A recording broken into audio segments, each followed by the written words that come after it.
السلام عليكم مشاهدي ومتتبعي قناة نهار، أهلا ومرحبا بكم إلى عدد جديد من برنامج 52 دقيقة اقتصاد. أخيرا أصبحت أو باتت الصيرفة الإسلامية حاضرة بقوة في الجزائر خلال الفترة الأخيرة، فبعد إطلاق خدمات مالية إسلامية على مستوى البنوك، بورصة الجزائر بدورها أطلقت اكتتابات إسلامية بالبورصة ذاتها من خلال بيع سندات للجزائريين بالتنسيق مع مؤسسة خاصة، وهذا وفقا للشريعة الإسلامية. ولمناقشة هذا الموضوع أسعد باستضافة كل من السيد هشام عطار، الرئيس المدير العام لمؤسسة أوام انفست. أهلا ومرحبا بك معنا سيد هشام. شكرا للاستضافة. العفو. كذلك نرحب بالدكتور ناصر حيدر، الرئيس المدير العام لبنك السلام. أهلا ومرحبا بك معي. وعلى يساري يتواجد كذلك السيد عبد الحكيم براح، رئيس لجنة تنظيم عملية البورصة ومراقبتها كسوب. أهلا ومرحبا بك معنا. عفو. نبدأ مباشرة معك سيد هشام عطار. يعني مؤسسة أوام انفست مؤسسة مصغرة تطلق أول مبادرة من خلال الدخول لبورصة الجزائر، وهو كذلك إنجاز. بعد ذلك لم تكتفي بذلك فقط، بل أطلقت لأول مرة سندات إسلامية. ممكن توضح فقط للمشاهد الجزائري ماذا نقصد بالسندات الإسلامية وكيف جاءتك هذه الفكرة؟ شكرا الأخ ياسين. Tout d'abord, je vais essayer de me présenter. نعم. هشام عطار، شاب من خريجي الجامعة الجزائرية، نعم. شعبة اقتصاد، اختصاص علوم مالية، 22 سنة من المقاولاتية. أترأس c'est-à-dire je suis à présent le président directeur général de la société Awam Invest. نعم. Une jeune PME à capital mixte, public-privé, spécialisée dans les études, le développement et l'exploitation de projets touristiques. Première PME cotée en bourse le 12-12-2018. Et nous avons deux centres d'intérêt. Le premier, c'est les finances de marché et le tourisme, le secteur du tourisme. Pour répondre à votre question, CSN, ça nécessite des heures et des heures de débat. On va essayer pour la synthétiser en deux éléments. Le premier élément, c'est qu'il fallait passer à l'acte.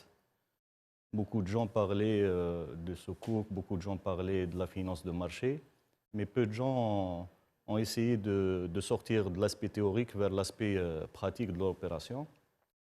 كان يلزم بادئة وكان يلزم واحد يفتح هذا المجال من التمويلات.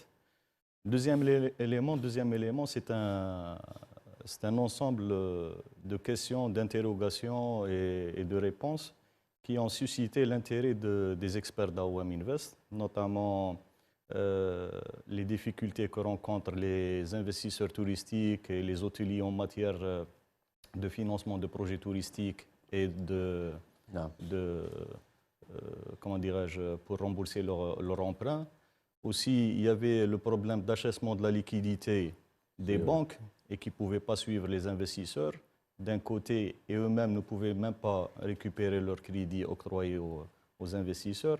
La masse monétaire qui circulait, l'importante masse monétaire qui circulait dans le secteur d'informel et bien d'autres éléments qui nous ont poussés à concevoir ce mode de financement qui consiste à émettre des sukuk, des titres participatifs assimilés à des sukuk d'investissement islamique. ماذا نقصد بها يعني وتوضح يعني ربما المشاهد الجزائري ما يفهمش يعني بالضبط في هذا الأمور؟ هي عبارة عن سندات المشاركة. C'est des titres, c'est des valeurs mobilières qui sont déjà prévues par le Code du commerce. Ils sont à mi-chemin entre les actions et les obligations. Ils donnent deux types de rémunération, une partie fixe et une partie variable. Ils n'ont jamais été c'est-à-dire utilisés jusqu'à date via un appel public à l'épargne. Et nous avons essayé de prendre cette réglementation et l'adapter pour la mettre dans la forme de sukuk d'investissement islamique. واش درنا؟ خدينا الجانب الثابت، c'est-à-dire النسبة الثابتة عدمناها، عطيناها 1 to 0. والجانب المتغير de la rémunération, on l'a annexé, c'est-à-dire au résultat de l'activité. Et c'est ça ce qui donne c'est-à-dire la rémunération des gens qui vont faire le placement معنا إن شاء الله. إن شاء الله. تفضل إذا حبيت تكمل قبل ما نروح لحيدر كذلك. Alors, واش درنا؟ c'est-à-dire on a eu c'est-à-dire l'accord On a obtenu le visa provisoire de l'autorité du marché le 1er juillet 2020. En bas, on a soumis c'est-à-dire ce montage au Conseil islamique pour la certification de ce projet. شهادة المطابقة هي إسلامية 100%. سي حيدر، ربما هذه الصكوك الإسلامية وهذه السندات الإسلامية ربما هي تمويل جديد يعني لأول مرة نسمع به، يعني فيما يستحب ربما استعمال مثل هكذا طرق للتمويل. بسم الله الرحمن الرحيم. شكرا ياسين. نعم. الحقيقة أنه لما نتحدث عن الصيرفة الإسلامية هي جزء من منظومة أشمل اللي هي المالية الإسلامية. والمالية الإسلامية لها 3 ركائز ولا 3 مجالات. المجال نعم. المعاملات البنكية المصرفية التي يجب يعني حتى تكون متماشية مع أحكام الشريعة الإسلامية أن تخلو من عنصر الربا من حيث جلب الموارد المالية أو من حيث عملية التمويل. هذا الإشكال اللي كان مطروح نعم. سابقا، والحمد لله يعني بوجود هذه البنوك الإسلامية ولا النوافذ الإسلامية تمت معالجته عمليا. الركيزة الثانية هي مجال التأمين التكافلي الذي كذلك يجب أن يخلو من محظور ثاني من منظور الشريعة الإسلامية وهو عقود الغرر. لذلك عقود الغرر لأن النبي صلى الله عليه وسلم نهى عن عقود الغرر اللي هي الجهالة المفضية إلى النزاع والمعاملات التي تكون فيها الربح من جهة والخسارة من جهة أخرى كلية. فالتأمين التكافلي يسمح بأن يشترك المؤمنون في صندوق مملوك لهم تديره شركة، بحيث إذا أصاب أحد المؤمنين المشتركين شيء يعني يعوضه الصندوق من باب التكافل والتعاون. العنصر الثالث أو الركيزة الثالثة هي عمليات السوق. عمليات سوق المال اللي هي كذلك حاليا تقوم على اساس اما يعني عمليات اصدار هذه السندات، اما ان تكون سندات سيادية. حكوميه سياديه تصدر الخزينه العموميه لتمويل نعم. مشاريعها واحتياجاتها باللجوء الى الادخار العام، سندات الخزينه نعم. او القرض هذاك من اجل النمو الذي صدر منذ يعني نعم. 2 أو 3 سنوات. كذلك اما ان تصدرها كذلك مؤسسات اقتصاديه خاصه اللي بدل ان تلجا الى البنوك لتمويل نعم. مشاريعها او احتياجاتها تلجا الى السوق ايضا عن طريق سوق المال اللي يعني تمويل المشاريع عن طريق الادخار لتكون يعني مفيده هذه الصياغه. انا جايك فيما يستحب الان الصيغه الموجوده حاليا اما كما قال هشام نعم. هي الاسهم دخول كمساهم نعم. في الشركه، ولكن كثير من اصحاب المدخرات لا يرغبون في ان يكونوا مساهمين، يحب يستثمر المدخرات تاعو في مشروع تاع شركه ولا في مؤسسه لم يكن مساهم فيها. الصيغه الثانيه هي السندات. سندات تطرح اشكال شرعي ليزوبليغاسيون هي انها اقتراض بالفائده. اذا ما هو البديل الشرعي؟ هو صكوك الاستثمار. صكوك الاستثمار انواعها مختلفه، ربما لا يسمح المجال نعم لذكرها كلها، ولكن احنا في غياب نص قانوني يؤثر لاصدار مثل هذه الصكوك، صكوك الاجاره ولا صكوك المشاركه ولا صكوك الاستثناء، كل يعني صيغ التمويل المعروفه في المجال البنكي تستخدم كاساس لاصدار الصكوك، بدل ما يقترض يعني مؤسسه من البنك تقترض من الادخار العام ولكن بنفس الصيغ تتمول عفوا مش تقترض. فالبديل المتاح حاليا هو استغلال او الاستناد الى سندات المساهمه المنصوص عليها في القانون التجاري التي تسمح للشركات باصدار سندات بشروط معينه. وهذه السندات هذه يكون يعني القانون ينص على ان يكون جزء من العائد ثابت اللي هو معدل معدل الفائده، وجزء متغير مرتبط بالنشاط وبربحيه الشركه. فتوصلنا الى صيغه مع لجنه عمليات البورصه التي نشكر يعني على سعه افقها وانفتاحها يعني على يعني ان تفسر النصوص تفسير واسع للانطلاق في هذه المعاملات. فكما قال هشام الجانب الثابت جعلناه 0، والجانب المتغير هو اللي يجعل من هذه السندات بمثابه سندات مشاركه المتفقه مع احكام الشريعه الاسلاميه. والمهم هو انه يعني لو ننتظر صدور قوانين وانظمه لانطلاق في النشاط الاقتصاديه راح تعطل.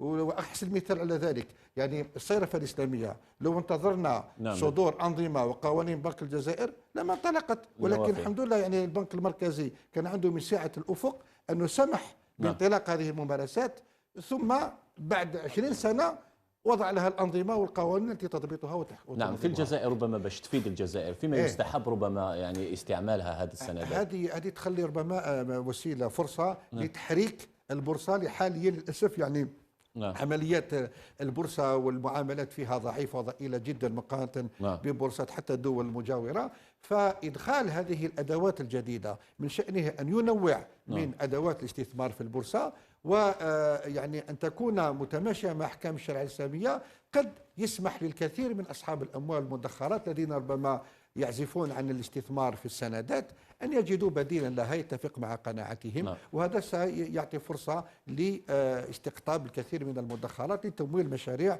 مؤسسات اقتصادية مثل مشروع سياحي لشركة أوام التي يعني مشكورة على إطلاق هذه المبادرة. نعم سي براح، تكلمنا يعني بصفة عامة بخصوص هذه السندات الإسلامية. هل تظن أنه اليوم الفرصة يعني كبيرة أمام بورصة الجزائر يعني باش تتحرك انطلاقا من هذه الخدمات الجديدة المتعلقة بالسندات الإسلامية؟ شكرا. هو في حقيقة الأمر احنا يعني في لا ديمارش تاعنا، احنا النظرة تاعنا هي كل مستثمر لازم نجيبوا له منتوج يعني برودوي اللي يعني اللي يقوم ويتماشى مع مبادئه. فكاين يعني في الجزائر فئة كبيرة اللي تقوم مبادئها قائمة استثمارية على الشريعة الإسلامية، ولهذا يعني خدمنا يعني وكنا يعني في عمل مع السيد حيدر الأستاذ حيدر على تقديم يعني، وكانت يعني قالها يعني بصفة يعني كانت أول مرة يعني نلقاو الصيغة تاع يكون العائد الفيكس يكون يساوي صفر ثابت. خاطر حتى عملنا مع يعني بنك الزيتونه هذاك داروا يعني تو دو روندمون اسبيري، لكن احنا اقترحنا وعملنا يعني كان اجتهاد يعني وكان ساعدنا كثير الاستاذ حيدر باش يكون هذا يساوي صفر. وبهذا الشكل مع اوام انفست المجلس الامين الاعلى والهيئه التشريعيه اعطت يعني المصادقه بانه يعني سندات مساهمه مشابهه للصكوك الاستثماريه، يعني هذا هو لو تيرم تاعهم يعني اللي يستعملوه، ويكون هذه فرصه للبورصه لجلب يعني هذا المستثمرين اللي عندهم حساسيه للشريعه الاسلاميه، ولا حتى ما تكونش عندهم، لانهم كاين يعني الاستثمار كاين شيئين، اولا الحساسيه للمبادئ تاعهم الاستثماريه، وثانيا لازم تكون الشركه ثانيك تكون الربحيه تاعها هذاك لو روندمون اسبيري تاعها يكون، لان المشكل في الجزائر الان يعني للاستثمار خاصه عندنا دي طو نيجاتيف، يعني الانسان الادخار ما نساعدوش ان يدخر، لان هذه السنه يكون عنده مليون دينار، السنه القادمه يعني اون دينار كونستون تكون اقل، ولهذا لازم يكون دي برودوي ريمونيراتور يفوتوا الانفلاسيون، يفوتوا الانحدار تاع العمله الى اخره. فهذه فرصه للبورصه وفرصه للمستثمرين اللي عندهم هذه الحساسيه، وفرصه كذلك للشركه، لان سي ان برودوي انوفون بالنسبه لنا، وسي ان برودوي يعني باش نقيسوا السوق، لان بزاف ناس تهضر على الصرافه الاسلاميه، تهضروا على المستثمرين، تهضروا على الشركات، لكن ما نعرفوش يعني بصفه دقيقه السوق وكيف راح يتجاوب مع هذا لي برودوي، خاطر ما بين يعني الناس اللي تعطي رايها هكذا ومن بعد حقيقه السوق يعني مش دائما هذه يعني احنا تساعدنا باش نعرفوا السوق، وخاصه وهذه يعني العمليه مهمه جدا بالنسبه لنا احنا يعني كسلطه الضبط تاع السوق المالي، بالنسبه للاوام بالنسبه للبنوك الاسلاميه يعني مهمه جدا، لان علاش هذه تكون تعطينا يعني ان سينيال لي بروشين اوبيراسيون، كان هذه ما تنجحش نكونوا في يعني اخذ الاحتياطات غير. كاين مؤسسات اخرى يعني رغبت بالدخول هكذا؟ كاين مؤسسات اخرى حابه تصدر سندات مثلا، ممكن نعطينا يعني احنا ما نديروش حتى هما الاولين اللي شحال من مؤسسه على الاقل؟ كاين على الاقل اثنين مؤسسات صغيره يعني مصغره، كاين صغيره وكاين وحده كبيره حابه سندات، وكذلك اظن كاين البنوك اللي ثاني اللي دارت صيرفه الاسلاميه بنوك عامه، حتى هي لازم تصدر لتوظيف هذه الاموال. يعني خاطر كاين او السيد حيدر يعرف خير مني يعني في هذا المجال تاع، لكن حنا كاين يعني لي برودوي اللي نعطوا فيها يعني مطابقه للشريعه لاقتناء سياره او منزل، لكن حنا الان اللي يهمنا ويهم الدوله هو كيفاش نديروا الادخار، يعني نجلب الاموال، مش الى تخرج الاموال، لازم جلب الاموال. نعم، وهذه السندات ربما الاسلاميه اللي طلقتها ربما بورصه الجزائر عبر مؤسسه اوام، هل تقدر ربما تلعب هذا الدور انه الاموال اللي موجوده في السوق الموازيه تقدر يعني هذه من يعني الدور، يعني طبعا هو راح يجلب الاموال. كاين ان افي ديفيكسيون طبعا اللي يجي من هذاك، لكن كاين ناس الان احنا نتلاقاو ناس يقول لك انا ما عنديش منتوجات اللي نقدر نستثمر فيها وتكون هي حسب يعني الاحساس تاعو والمبادئ تاعو. فهذا شيء من يعني ان برودوي كي ابلي يعني ا ريبوندر ان بوزوان. حنا اون ا لو سونتيمون كي ان فور بوزوان دون كليونتيل يعني سونسيبل الشريعه كومبلاين، ولهذا هذه لوبيراسيون الي تري امبورطونت باش حنا نتعرفوا اكثر على السوق. وطبعا سي با لو سول تروك، لازم الثقه، لازم الشفافيه، والبورصات يعني توفر هذه يعني شروط الثقه والشفافيه بالفعل للمستثمرين. طيب. نعم طيب سي براح، نعاود نولي لك سي هشام. ربما سي هشام لاحظنا انك انت بديت بمشاريع سياحيه يعني موجوده عندها اصول من قبل، ربما الان يتساءل يعني المشاهد ولا الجزائري اللي حب ربما يشري هذه السندات يقول لك انا واش راح نربح؟ واش تقدر تقول له سي هشام؟ شوف ديجا احنا pour lancer ce type d'émission, il y a eu beaucoup de réflexions notamment par rapport à l'investisseur algérien et son comportement. Déjà, l'investisseur algérien de nature, il est peureux en matière de placement. Il fait foi uniquement dans des placements immobiliers. C'est la raison qui nous a poussé à présenter ce type d'investissement, c'est-à-dire des actifs tangibles, existants. Pour une première opération, on devait rassurer l'investisseur là où il va mettre son argent. En contrepartie, il y a à la fois une rentabilité calculée et avérée et un actif tangible. Ça d'un côté. D'un autre côté, c'est-à-dire il fallait bien faire un peu d'innovation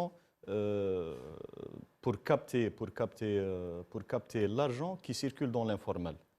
Parce que نشوفوا باللي الجزائريين يروحوا بزاف لشراء العقارات et ça va ouvrir aussi un nouveau secteur d'activité qui est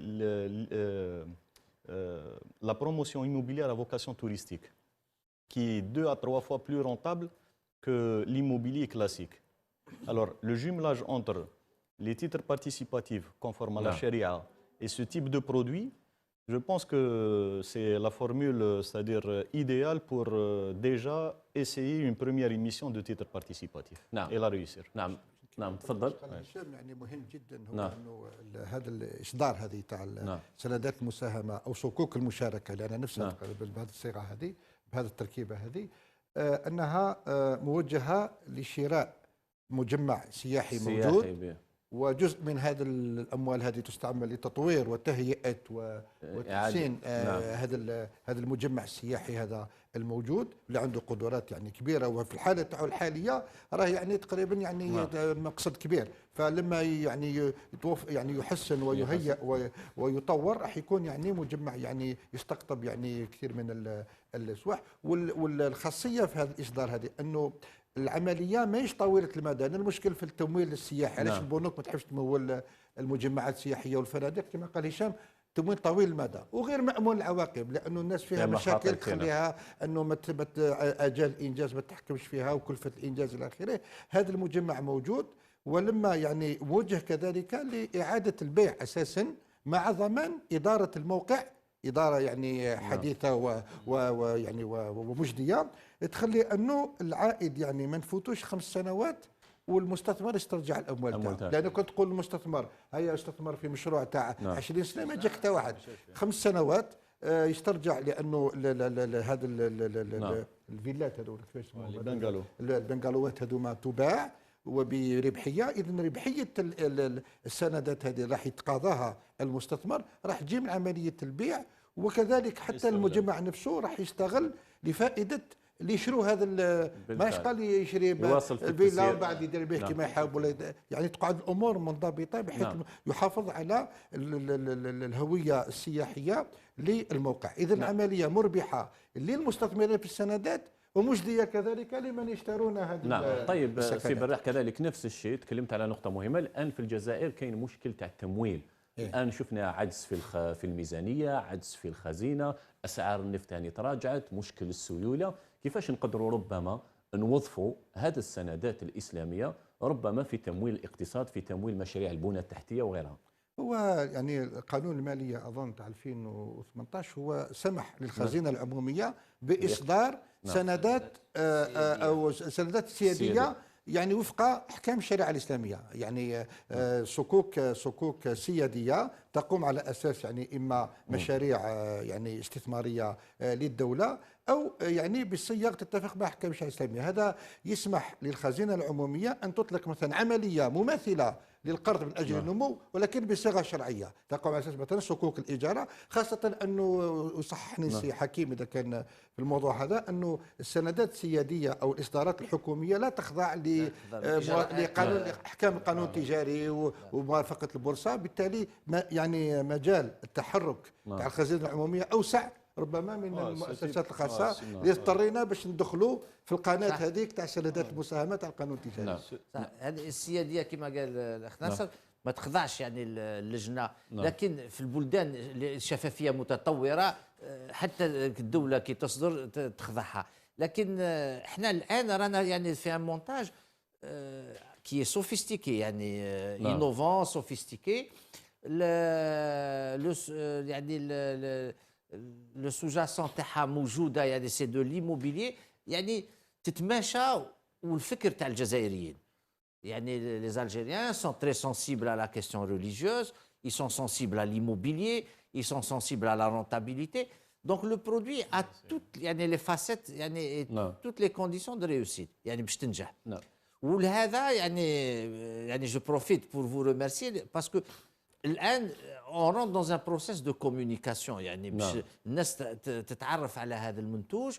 وهذا بيان سور دور يعني تاع الوسطاء اللي راح يمشيوا مع اوام انفست. يعني دخلنا في يعني ممكن اليوم يعني رانا ندخلوا في نوفو رغم لا بانديمي يعني اللي لكن ندخلوا في نوفيل ايتاب. نعم. هذه السندات يعني هل التمويل تاعها يكون فقط للمشاريع يعني الموجوده كما درت يعني شركه اوام وتقوم باعاده يعني تهيئتها واستغلالها، ام انه قادر نستغلوها ربما في مشاريع جديده؟ يعني طبعا هي اصلا تكون اي مشروع اللي يلقى يعني المستثمر تاعو تكون ناجعه يعني وتتماشى اما بالنسبه يعني كما قال السند السياديه او المؤسسات، وفي البلدان المتطوره حتى يعني لي كومون. نعم. البلديات يقدروا يديروا سندات من هذا تكون عندها مشروع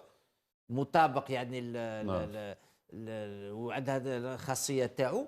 كاين في لي بي ديفلوبي كاين لي كومون ولا واش يساوي حنا عندنا لي ولايات لي والشركات، وكل الشركات الكبيره تقدر تخضع لهذا. ولهذا هذه لوبيراسيون اللي تري امبورطون لان راح تفتح المجال يعني لشركات اخرى ربما شركات اخرى. وون سالو لو كوراج تاع اوام اللي راحت في فهذا الشيء. تفضل سي سامي اذا عندك اضافه يعني حبيت تضيفها. نعم. Effectivement, ce type d'émission il est très important pour le devenir de l'économie algérienne et spécialement en cette période de crise, parce qu'il peut servir carrément à la fois à financer le secteur privé, les PME, les entreprises, ceux qui sont en difficulté, et les projets d'État. مشاريع بنية تحتية خاصة وأنه كاين مشاريع كثيرة جمدت يعني نتيجة شوف في 1000 si je me rappelle bien en 1983 اول اصدار الصكوك المشاركه في تركيا elle a servi pour faire bâtir le pont du Bosphore. بوسفور نعم. في سنه جو سي با صحح لي سي حيدر في الامارات العربيه المتحده موانئ دبي. نعم. Ils ont fait un levée de fonds grâce à cet outil de 10 milliards de dollars. Et ça peut alléger, c'est-à-dire le poids qui pèse sur le budget de l'État en matière d'équipement. نعم. طيب سي حيدر كآخر سؤال ربما ما هي شروط ربما نجاح يعني مثل هكذا تجربة في الجزائر يعني؟ كما قال لك سي حكيم، الشرط الاول اذا تكلمنا على الصكوك الاسلاميه انه المستثمر اللي حاب يستثمر يطمئن على انها الناحيه الشرعيه سليمه وصحيحه. نعم.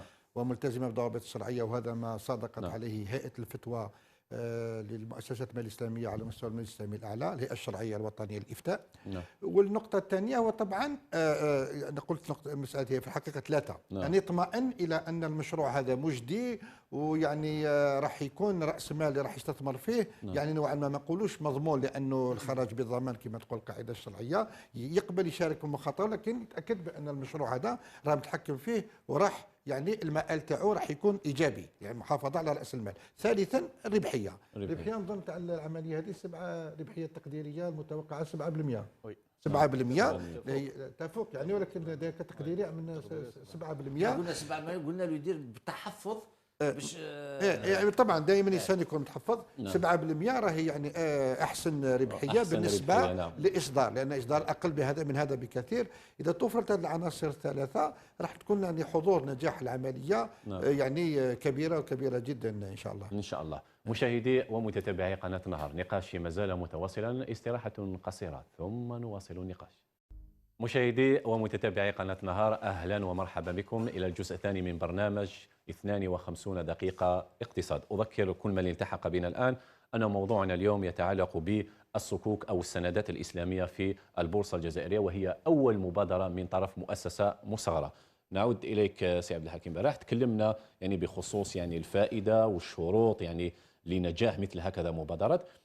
مؤخرا تكلم يعني وزير المالية وأعلن على شيء مهم كثير، والخبراء في الكثير من المرات يتكلموا عليه، هي نحو فتح رأس مال بنكين يعني عموميين، وأكيد أنه راح يكون عن طريق يعني بورصة الجزائر. ممكن يعني تعطينا التفاصيل يعني؟ يعني في النيفو احنا ما عندناش تفاصيل كبيره، لكن يا كما اعلنت وزير الماليه والحكومه الجزائريه كاين دو بانك بوبليك كي فون اوفرير لور كابيتال. نقدروا نعرفوهم شكون هم؟ لا مازال ما حدوش يعني. يا بروسيسوس تاع لو شوا تاع لي بانك بوبليك، وكما تعلم باللي يا يو ديجا اون تونتاتيف تاع لو سي بي ا au début des années 2000. نعم. où les banques publiques يعني celles qui vont ouvrir le compte leur capital en bourse, ça ne peut être que les meilleurs. خاطر باش تجي للبورصه كاين شروط، une évaluation qui est stricte، كاين يعني les créances douteuses هذيك qu'il faut traiter، كاين en termes de gouvernance حوكمه، كاين en termes تاع الامتثاليه تاع لا كومبلاينس، يعني كاين شروط يعني كبيره، ولهذا هي تكون احسن الشركات اللي تقدر تجي وتفتح راس مالها للبورصه. نعم، لكن ما تتخوفش يعني تتكرر تجربه عين الكبيره. احنا نعرفوا هذه البنوك راس مالها كبير جدا، واكيد انه انت لما تعرض 20% من راس المال تاعك، شكون يضمن انه راح تبيع كل تلك الاسهم؟ طبعا احنا ما نعرفوش يعني قبل ما تكون يعني كي يكون راس المال كبير يتفتح لازم تكون الثقه. نعم، الثقه والناس يعني تثق في هذه الشركات يعني اللي تفتح راس مالها وتكون عندها عائد يعني كبير. واذا نذكروا راس يعني عين كبيره كانت في نفس الوقت مع لو لونسمون تاع لومبران ناسيونال هذا كي ايتي فيه. دونك كل الاموال راحت للومبران ناسيونال، وكذلك لاكومبانيومون ما كانش في المستوى، لان انا قلتها عديد من المرات اون مانك دو بروفيسيونيل دو مارشي، خاطر سي دي زوبيراسيون تكنيك كي سون بوينتو يعني مش سهله. يعني حنايا ما عندناش تجربه كبيره في هذه العمليات، وحتى البنوك اللي عندها وسطاء ما عندهمش تجربه كبيره في هذه العمليات، خاطر كاين ان فولي ثاني ماركتينغ، كاين ان فولي تاع الثقه، يا بليزيور فولي. ولهذا البنوك يعني تكون اون اكسيلونت شوز بور لا بورس. نعم بالفعل. لان علاش؟ لان elle va dynamiser la bourse dans tous les pays du monde.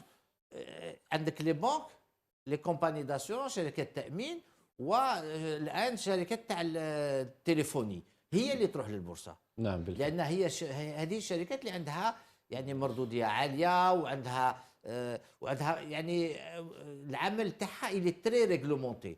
ولهذا يعني ناتوريلمون elle vient vers la bourse خاطر ils sont déjà très réglementés. secteur des assurances, téléphonie, les banques sont déjà très réglementés. ولهذا مولفين يديروا لي ريبورتينغ، مولفين عندهم شفافيه، مولفين عندهم بروبليم دو كومبلاينس، عندهم des systèmes informatiques qui sont performants. Donc هادو c'est des entreprises qui sont éligibles à la bourse par nature. نعم. Par nature. Donc حنايا bien sûr on est très heureux de يدخلوا بنكين عموميين، ومن بعد اسكو 10% ولا 20% ولا يكون شريك ثالث يعني مثلا كيما الفون دانفستيسمون ولا بنك اجنبي ولا اون فيوزيون دو بانك. يعني كل هذا لو مونتاج في الطريق. نعم راح يتم ربما تحديد تفاصيل اكثر. التريتمون تانيك تاع لي كريونس دوتوز كاين يعني عمل كبير، لكن الي نيسيسير ضروري. وكل يوم نتعطلوا الاقتصاد الجزائري صنفر. طيب كذلك نتكلم سي هشام بخصوص البنوك. يعني الان انتم كمبادره درتوها في السندات، يعني ما هو الدور اللي لازم يعني تقوم به البنوك باش تقدر يعني ترافق مثل هكذا مبادره؟ لانه بدون يعني مرافقه البنوك اكيد انه العمليه ما راحش يكون عندها صدى كبير. يعني C'est vrai, pour les banques, pour l'opération, l'accompagnement des banques, il est d'ordre capital. Hein. Parce que déjà, كيف ربما يمكن يعني parce que les titres déjà de 1 pour choisir ce qu'on appelle l'IOB chef de file, l'intermédiaire en opération de chef de file ou le syndicat de placement. هذه خدمة البنوك. C'est-à-dire la vente de ces titres va se faire à travers le réseau bancaire plutôt. Et وهنا ماذا بينا c'est-à-dire on lance un message aux banquiers de la place pour c'est-à-dire être partie prenante à cette opération qui n'est pas si importante. C'est une émission de 2,5 milliards de dinars à peu près, à une valeur nominale de 1000 dinars sur 6 ans, avec c'est-à-dire un taux de rendement très important. Et puis, c'est-à-dire, une fois que les banques vont adhérer, les autres vont marcher. Hein. نعم. هذا الوسطاء احنا في الجزائر يعني عندنا 11 وسيط، فيهم 10 بنوك منها بنك السلام. نعم. في هذا الوسطاء كل عمليه تاع البورصه يعني ادماج يعني البورصه اي بي او لازم تكون يعني وسيط يمشي معاهم شيف دو فيل، والبنوك الاخرين في سانديكا دو بلاسمون. وحنا في هذا الصدد راهو اون نيغوسياسيون افيك كيلكو بانك بور لاكومباني، خاطر وهي عمليه يعني سي ان كونترا، يعني لا بانك تقدر هي تشري ولا دير ان غارونتي دو بون فان ولا ما ديرش، يعني سي اون نيغوسياسيون ما بين عوام انفست والبنوك تاع دو لا بلاس.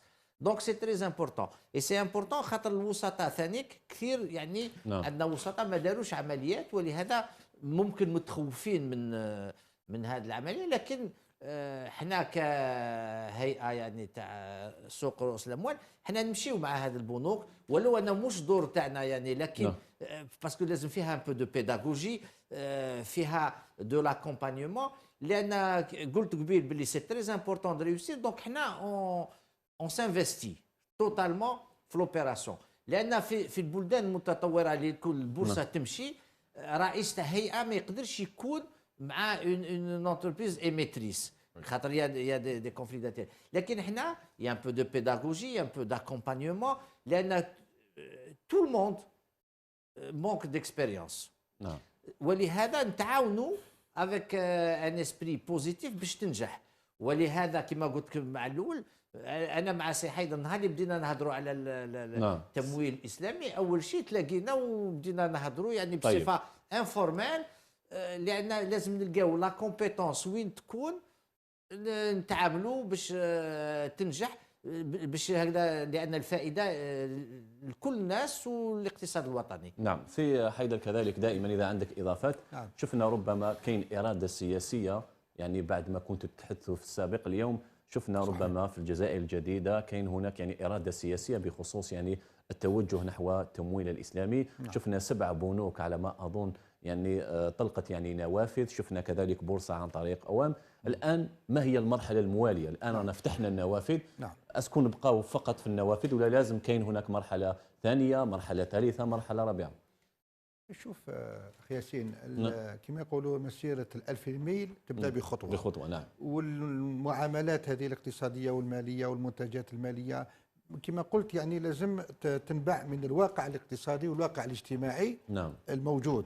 فلما ناخذ مثال المصرفيه الاسلاميه، لما بدينا في الاول كانوا الناس ينظرون الينا نظره استغراب، يعني وش هذا البنك هذا اللي يبيع ويشري وما يسالوش بالفوائد، وكانوا الناس يعني ينظرون الينا شزرا. ولكن الحمد لله الممارسه، لانه كان بيئه حاضنه، بيئه اجتماعيه وذهنيه وخلفيه ذهنيه للمواطن الجزائري المتعامل الجزائري، خلات هذه التجربه تنجح. نفس الشيء بالنسبه للصكوك. الصكوك الان هذه اول تجربه، اصدار صكوك في اطار مع القوانين الموجوده. ما انتظرناش يعني انه يعني تعديل القانون التجاري، لانه كان مشروع تعديل القانون التجاري 2010 لادماج مواد تؤسس لصكوك الاستثمار، ولكن تعديل القوانين ياخذ وقت طويل.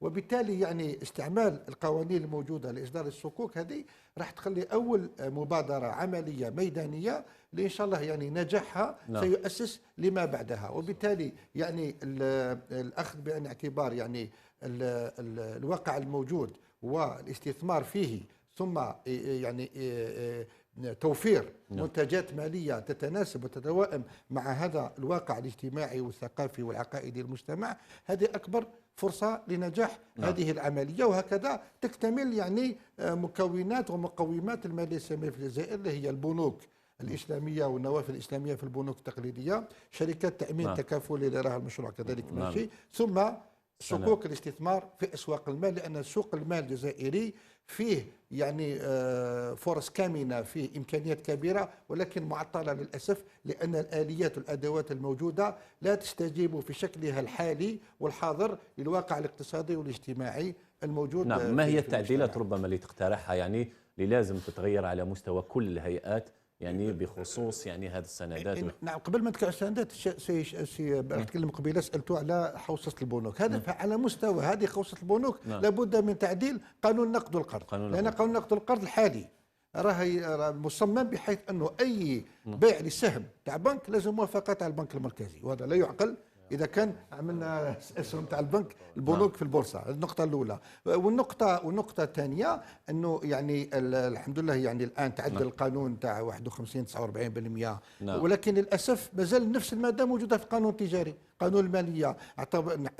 ما دخلتش البنوك فيما يسمى بالقطاعات الاستراتيجيه المعنيه بماده يعني ان يكون 51% من الاسهم مملوكه للجزائريين، ولكن مادة ما زال في قانون النقد والقرض لابد من تعديلها ايضا، حتى كذلك لا نقع في هذه المشكله انه باش اذا خصصنا البنوك يعني نوقعوا في انه لازم يكون 51%، لان احنا عن طريق الخصص هذه ممكن نستهدف استقطاب رؤوس اموال اجنبيه. وحتى بالمناسبه بالصكوك الاستثمار، كثير من الدول، نحكي لك دول افريقيا الغربيه مثل السنغال والطوغو والكوت ديفوار، اصدروا يعني صكوك استثماريه دوليه بحيث استقطبوا يعني موارد بالعمله الصعبه. والان ما دام يعني القانون المالي اصبح يسمح بالاستدانه الخارجيه لتمويل المشاريع، فهذه كذلك نوع من انواع التمويل استقطاب، ولكن مش شرط تكون بالاستدانه، لان مشكله الاستدانه فيها شويه حساسه. ولكن اذا كان اصدرنا صكوك مشاركه انه اصحاب مستثمر اجانب يدخلوا في مشاريع جزائريه بالعمله الصعبه كمستثمرين، راح يخليهم يعني مستثمرين ممكن غدوه يبيع الاستثمار الاسهم تاعو ولا الصكوك تاعو محليا بحيث يسترجع الاستثمار تاعو. هذه تخلق ديناميكيه اللي تنوع موارد ومصادر تمويل الاقتصاد الجزائري، خاصة هذا الظرف الذي يعاني فيه الاقتصاد الجزائري. هشام كذلك ربما في نفس السياق، بحكم أنك أنت بادرت بهذه المبادرة، يعني بعد هذه المشاريع ربما المشاريع السياحية، هل هناك مشاريع أخرى أو سندات أخرى راح تطلقها في حالة نجاح هذه العملية؟ ان شاء الله. احنا درك الاختصاص تاعنا هي الماليه، السوق المالي. نعم. عندنا اهتمامين اثنين. نعم. هو تفعيل السوق المالي وقطاع السياحه. ولكن هذا النوع من الاصدارات نجموا نستعملوه في كل المجالات، في الطب، في الصيدله، في الزراعه، c'est-à-dire pour financer des projets étatiques. C'est-à-dire ça peut pas se limiter uniquement في هذه المشاريع. Mais l'ambition d'Awam Invest, c'est de valoriser cet outil pour carrément financer des destinations touristiques d'excellence. C'est-à-dire أقطاب سياحية بامتياز. نعم. هذه. نعم، هذا بخصوص ربما المشاريع السياحية. ممكن تقولنا عملية الاكتتاب، هل ممكن تقولنا يعني متى تنطلق ولا مازال؟ وكذلك ممكن تقولنا ما هي هذه فرصة لك تقولنا ربما واش هي العراقيل ربما اللي تواجهها الآن بعد ما وصلت لهذه المرحلة يعني؟ شوف، l'opération, on a commencé l'opération en mars 2020. Non. Exactement. Nous avons obtenu le visa de l'autorité du marché, 1er juillet 2020. C'était la première phase. D'ailleurs, elle est au Refrona, Masha'Allah, يعطيهم الصحة. Ensuite, il y a eu l'obtention, la deuxième étape, c'était l'obtention de la certification comme quoi c'est réellement des produits Sharia compliance. وهنا تاني توجه بالشكر لكل أعضاء المجلس الإسلامي الأعلى وعلماء الهيئة الشرعية للفتوى. La troisième étape là, en ce moment, c'est de choisir les IOB chefs de file ou le pool des IOB chefs de file qui vont accompagner l'opération. Et pourquoi pas valider la garantie de bonne fin ou la prise ferme. Ces deux éléments vont, on va dire, permettre le succès. La garantie de bonne fin, معناه إذا البنك اليوبي ما قدرش يبلاسي لي زاكسيون تاعو عند المستثمرين هو اللي ياخذها، هما اللي ياخذها نفسه. يعني الجمهور زاد باسكو سي ان بو تكنيك. On veut la bénédiction تاع les autorités pour c'est-à-dire le démarrage de cette émission et pour lancer la période de souscription. نعم، باش يجوا ربما مؤسسات يعني ربما مصغره لهذا الشيء، اكيد انه هناك كثير من المراحل وانت واجهت كثير من الامور. ربما هذا السؤال نطرحه على ما اظن سي عبد الحكيم براح هو يعطينا تفاصيل. اليوم نعرفوا انه ربما النسيج الصناعي في الجزائر تقريبا 97 ولا 95% كلها مؤسسات صغيره ومصغره، وباش تدخل مؤسسه مصغره البورصه الجزائر يعني ما تقدرش، لانه القانون يمنحها، لازم تولي شركات يعني تساهميه. اليوم كيفاش يعني تقدر ما تظنوش انه هناك تناقض؟ انتم تقولوا ارواحوا لابورص بصح القانون يمنع. هي احنا القانون يعني درنا حاليا اون دو مارشي، يعني يا دو كومبارتيمون، كاين لي غروند زونتربريز اي لا بي ام. وراح نديروا قبل نهايه السنه ان تروازيام كومبارتيمون تاع لي ستارت اب. نعم، شركات الناشئه. كل الشركات الناشئه، دونك كل الشركات يعني مهما كان الحجم تاعها يعني هذاك عندها نوفروا لها ان كومبارتيمون كي لوي كونفيان. حنا لي بي ام او بليزيور فون، حنا لو تيسو في الجزائر il est constitué principalement de PME. لي بي ام او لو كومبارتيمون تاعهم درنا فيه تسهيلات باش يجيو، لكن ما تقدرش هي التسهيلات تكون خاصة en termes de transparence يعني شفافية، en termes de divulgation d'informations يعني يعطوا les informations. Et bien sûr, c'est les meilleures entreprises qui viennent. C'est les entreprises capables de distribuer des dividendes باش تجيب المستثمرين. Sinon, il y a d'autres mécanismes.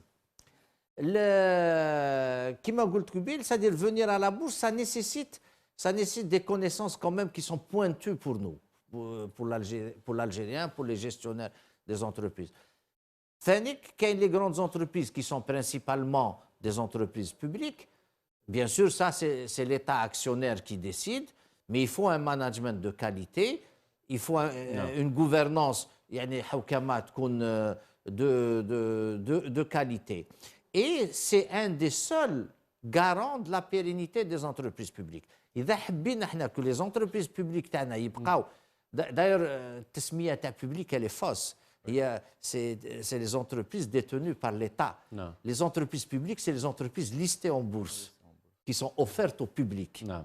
Donc, حنا في الجزائر déjà on a le concept من بكري نقولوا entreprises publiques. Non, c'est les entreprises détenues par l'État. Les entreprises publiques sont listées en bourse, ouvertes au public. Donc, on a les entreprises qui sont détenues par l'État. Il y a un travail qui est en train de se faire avec le ministère de l'Industrie pour identifier les entreprises éligibles. Il y a un groupe qui ne dégage pas de bénéfices, mais à l'intérieur du groupe, il y a des filiales qui sont très performantes. Donc, il faut identifier les entreprises باش يحسنوا الحوكمه تاعهم et elles assurent la pérennité. La même chose pour les entreprises privées. Il faut passer de l'entreprise familiale à l'entreprise qui est managée par un vrai gestionnaire et également résoudre le problème de la transmission. La plupart des entreprises privées, elles disparaissent ولا عندها صعوبات كبيره في لا ترانسميسيون كي يروح لو فونداتور. لا بورس est une clé de réussite de la transmission. طيب الهجيم نعاود نولي لك سي حيدر. صح هذا ربما اشكال كبير في الجزائر اليوم. كيفاش نقدروا ربما نقنعوا صاحب مؤسسه اللي عنده مثلا مؤسسه عائليه او مؤسسه ذات مسؤوليه محدوده او مؤسسه تضامن انه باش يولي مؤسسه ذات اسهم يفتح راس المال تاعو كما صار كامل في العديد من الدول. صحيح، هذا هو الاشكال المطروح في الجزائر. معظم المؤسسات الخاصه المؤسسات الاقتصاديه الصغيره والمتوسطه ذات طابع عائلي. ويعني الاعمال العائليه والبزنس فاميلي هذا موجود حتى في العالم، وهي ماده تدرس حتى في الجامعات الامريكيه. كيفاش نقنعوهم؟ ولكن الان التطور الحديث يخلي أن المؤسسة باش تبقى في السوق وتكون تنافسية وتصمد أمام يعني انفتاح السوق أمام المنافسة الأجنبية، لازم يكون مؤسسة كبيرة قوية عندها رأس مال قوي، ومش فقط قضية رأس مال لتمويل نشاطاتها ولكن كذلك من حيث المانجمنت، لأنه دخول هذه صناديق الاستثمار مثلا دخول مستثمرين مهنيين يخلي انه المؤسسه المانجمنت تاعها يتحسن، الشفافيه تزيد، يعني حتى التنافسيه تاعها من حيث الجوده، جوده الاداره ثم جوده المنتجات والقدره التسويقيه اكبر. وبالتالي يعني اصحاب المؤسسات الخاصه من مصلحتهم ان يعني ينفتحوا على هذه الصيغ الجديده للتمويل، ما يبقوش مرتبطين فقط بالبنكه.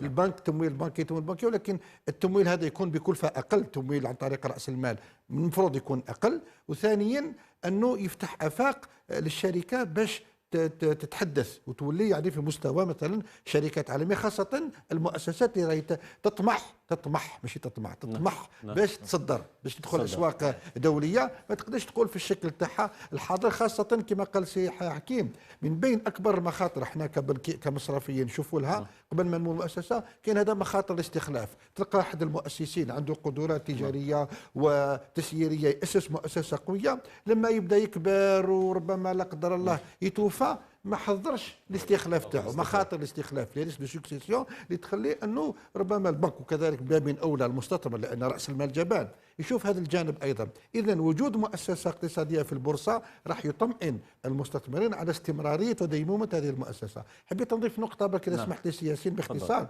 انه مادام نتكلموا على عوامل وفرص نجاح هذه العمليه هذه، من المهم جدا كذلك ان تكون عندها خطة تسويقية وترويجية مقنعة وذات جدوى، لأنه لازم تقنع المستثمر هذا بأنه أولا رأس مالهم راه مضمون بمعنى أنه ما راحش يرمي أمواله هكذا كيغامر به.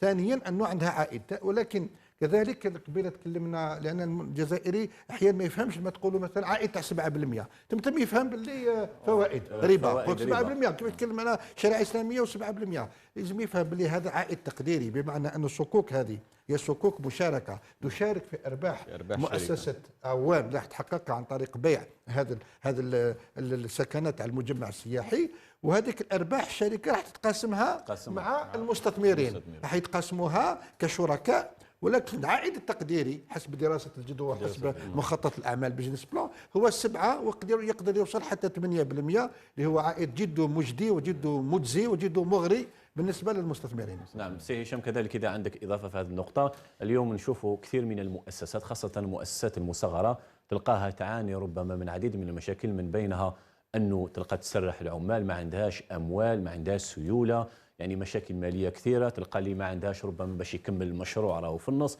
يعني كيفاش تقدر ربما البورصة أو السندات هذه الإسلامية أنها تكون حل ربما لهذه المشاكل؟ الأخ ياسين, ce type d'initiative, il est déjà fait pour les confrères. Non. Ce qu'on vit, moi-même je suis un investisseur, on rencontre les mêmes problématiques et on les débat quotidiennement. C'est-à-dire les banques ne peuvent plus suivre les investisseurs, d'ailleurs pour les projets à 10 chiffres et plus. C'est ça ce qui nous a poussé à faire cette initiative et à essayer de faire fonctionner d'autres moyens de financement. Ils doivent adhérer à ce type de financement. La réussite de cette opération leur permettra, Inch'Allah, même les hommes, de financer leurs projets ou là, de sauver les projets déjà existants.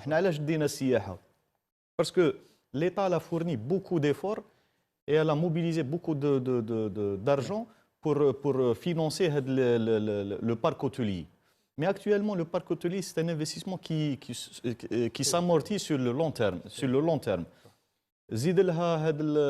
La crise sanitaire, les investisseurs ne peuvent plus assumer le rendement ou honorer les échéances des crédits. D'un côté, d'un autre côté, les banques, les des placements, des investissements financiers, ils se retrouvent aussi asphyxiés. ما قدروش دروك يسترجعوا الاموال تاعهم واش يديروا يفون سيزير هاد لي بيان واش يديروا لهم c'est-à-dire les trois parties sont perdants. Ce type d'initiative va permettre, on va dire, de la titrisation des portefeuilles crédits des banques. C'est-à-dire المستثمر البسيط ب 1000 دينار يسمح له باش يستثمر يكون عنده عائد. البنك يسترجع الاموال تاعو اللي راه دارها.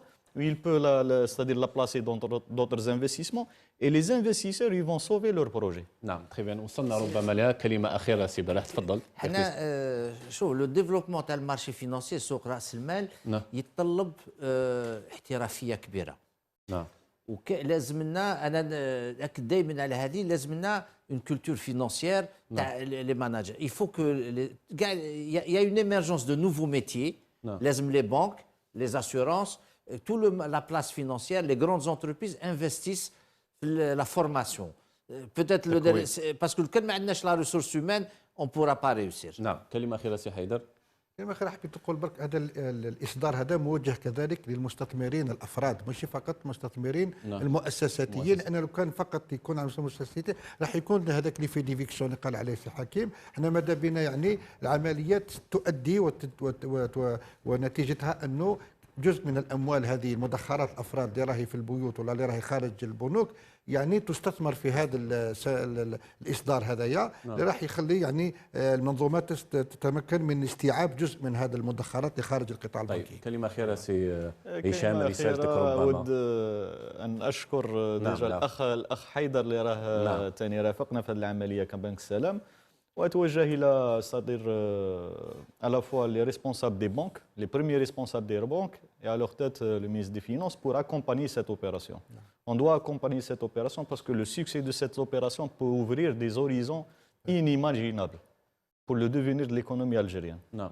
كذلك رسالتك للمؤسسات بحكم أنه المؤسسات الصغيرة ربما اللي راهي حابة تجي ربما تفتح راس مالها في البورصة وراهي خايفة واش تقول لهم؟ نقول لهم il faut pas avoir peur. Il faut faire le pas, et c'est-à-dire c'est un moyen à la fois de financer leurs rêves, leurs projets, et pour sauvegarder la pérennité et la succession de leur entreprise. C'est très important de s'introduire en bourse. نعم. بالإضافة إلى هذه المبادرة بادرت أيضا كذلك في منطقة نائية على ما أظن في بوحنيفية ولاية معسكر كذلك باستثمار سياحي يعني فريد من نوعه يعني. نعم. On a essayé de faire un premier investissement pour l'entreprise. D'ailleurs, il va y avoir l'ouverture officielle le 12/12/2018. D'ailleurs, c'est la même date de notre introduction en bourse. 2020. 2020. Non, l'introduction c'est en 2018. 2018. C'est un investissement qui nous a permis vraiment de cerner l'activité en elle-même. C'est ça ce qu'il faut. D'ailleurs, c'est la politique de l'État. نعم. سي هشام عطار رئيس المدير العام لشركة أوام انفست، شكرا جزيلا على كل هذه التوضيحات، نتمنى لك التوفيق إن شاء الله. كذلك نشكر سي ناصر حيدر رئيس المدير العام لبنك السلام، شكرا جزيلا على كل هذه التوضيحات. كما أشكر السيد عبد الحكيم براح رئيس لجنة تنظيم عملية البورصة ومراقبتها، شكرا جزيلا على كل هذه التوضيحات. فرصة قادمة.